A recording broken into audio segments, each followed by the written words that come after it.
Ayos na, handa na. Pipiliin ko ito. Ayos. Wow, isang piraso lang, 10 piso na agad.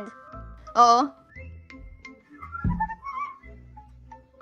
Kaya't kabuang 600 piso, isang bomba lang. Ang pinakamataas na makukuha ko ay 590 piso. Ang target ko ay 400 piso. Titingnan ko na lang. Grabe ka naman, ang laki ng gusto mong kitain. Kaya ko yan. 400 Ang estratehiya ko ko ay kumuha ng isa-isa. Anong ibig mong sabihin? Kunin ko ang isang bahagi, pagkatapos ay isang bahagi at isa pang bahagi, ganun lang, okay? Kukunin ko ang aking paboritong kulay, simulan ko na. Pipili muna ako ng kulay, unahin ko na ang pula, sige pula na lang. Sana hindi ako ang unang matalo. Ligtas. Ayos. Kung ikaw ang unang mamatay, tumaya ka Sige, na sa loto. pula muna. Gusto kong itira ang pinakamaswerteng kulay Dahil sa sa ganitong paraan, mapapanatili ko ang aking lakas. 1, 2, 3, 4. Naalala mo ba kung nasaan ang mga explosive Oo, bean? naalala ko. Kaya't 20 piso na. Kukunin ko itong berde, Nasa itapon 100 na. piso na.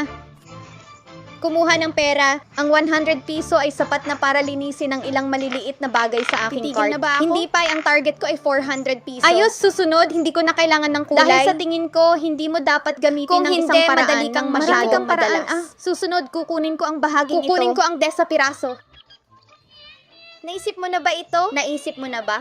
Kung may bomba sa loob, mawawala na ito at magiging zero na. sa totoo lang, sa tingin ko ay okay hanggang lang. 400 lang. Kapag umabot na sa 400, Hihinto na titigil talaga na ako. ako. Hindi ko na kaya, natatakot na